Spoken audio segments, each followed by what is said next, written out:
What's going on, everyone? This is Benjamin Dixon with The Benjamin Dixon Show, and I wanted to give you the Cliff Note version of my latest episodes on why I disagree with Black Lives Matter Seattle.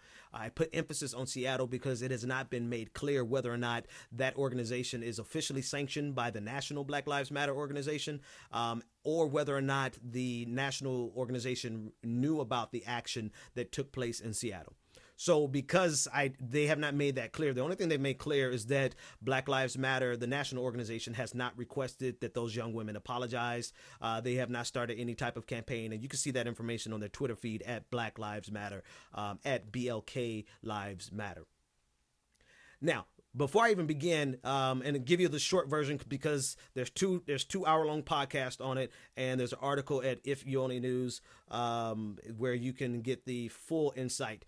But I want to make it clear that, one, I obviously support Black Lives Matter, not just because I'm black, but because what they stand for is noble. What they stand for addresses very real problems, and it will force a conversation that needs to be had on many levels that we've been ignoring. It's confronting the vestiges of systemic racism is still here. Systemic racism is the vestiges of slavery and Jim Crow.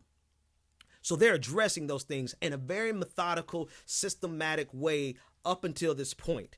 And I 100% supported the Netroots Nation action. You can see the video over here where I challenged Cenk Uygur, who was opposed to what happened at Netroots Nation. And a lot of people who were opposed to it, that's one of my lowest rated videos. One of my lowest rated videos is me taking it to Cenk Uygur, but regardless of likes or whatever, I'm still right. What happened at Netroots Nation was strategic, was pragmatic, was successful, and it forced the issue, and every major candidate had to address Black Lives Matter thereafter. They had to, at their own peril if they did not. So it was very useful, very pragmatic, very strategic, and successful. And so I applaud them for that, and will debate anyone till the end of the world about whether or not what they did was the right thing. It was the right thing, and they did Bernie Sanders and Martin O'Malley a favor, and Hillary Clinton a favor, by showing them that they better get it together or else they would be shut down. Now, as much as I support what happened at Netroots Nation, I am against what happened in Seattle, primarily because I read the press release.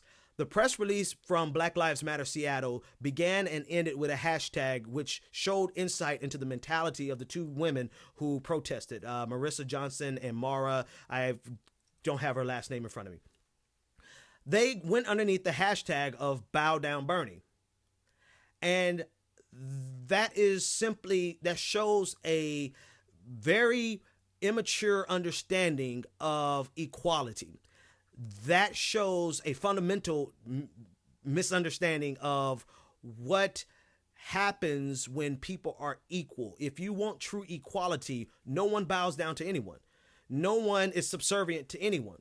I know the Democratic Party has a problem with race. I experienced it firsthand. I could tell you some stories. I know that progressives have problems with race.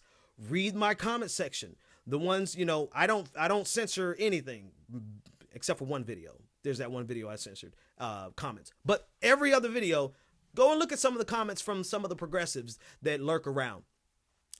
It's clear that the Democrats have a race problem and that progressives have a race problem and that it needs to be addressed. However, what is also clear is that you cannot do this by completely disregarding someone else's humanity and demanding that they bow down. No one has to bow down to you. Do you expect that you would bow down to anyone else? When I see that phrase, bow down Bernie, it makes me believe that they are approaching this, and when I say they, I'm talking about the two women at the Seattle action. They approach this, Marissa Johnson, whatever the names are. They approach this from a supremacy point of view. And as unfathomable as it is to even put black and supremacy in the same sentence, the hashtag actually did that for us. because no one has to bow down to anyone. And to think that someone does suggests that you are either completely naive and immature, or you are operating from a point of supremacy, and supremacy is what we're trying to fight. So why would we fight one type of supremacy to turn it over to any other type of supremacy? I don't want black supremacy any more than I want white supremacy. Yes, it would be beneficial to me as a black person to live in a world of black supremacy and black privilege, but I am not fighting one devil to turn it over to another devil, if I can use religious jargon. I'm not. That's just me. So the very fundamental principle under which these two women protested Bernie on Saturday suggests that their mindset and their mentality was completely in the wrong place. No one has to bow down to you, young ladies, and someone should have brought that correction to you. Second of all, I disagree with it because unless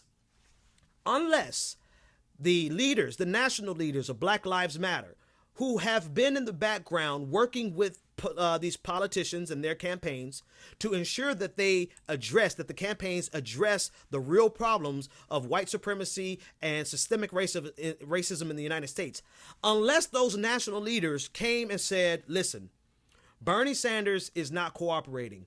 Bernie Sanders is not taking us seriously. So I need you two young women to go out to Seattle and shut that shit down.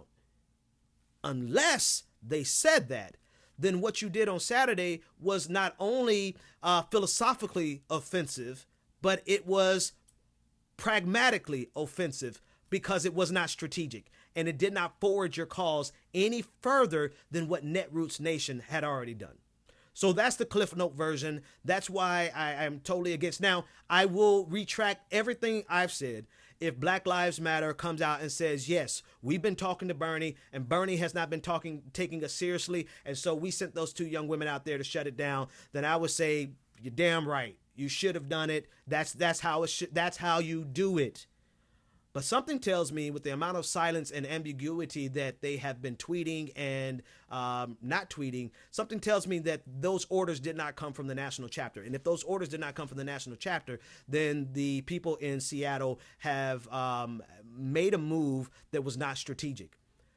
You can't offend me on both levels. You can't offend me philosophically and pragmatically. You know, I can swallow my idealism. I can swallow bow down Bernie. I could swallow all of that if strategically Bernie was not cooperating and you needed to get the message through.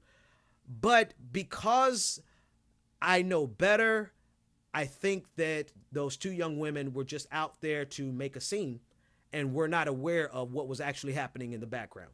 I've been wrong before, but I suspect that just like with my Cenk Uygur video, I suspect that I'm still right on this. That's it. Hey, thanks for watching this video, everyone. If you liked it, be sure to click the like button, subscribe, and make sure you share it with all of your friends. If you like what we're doing at The Benjamin Dixon Show and think more people should hear it, consider becoming a Patreon. Go to www.patreon.com/TheBPD Show, and we'll see you next time.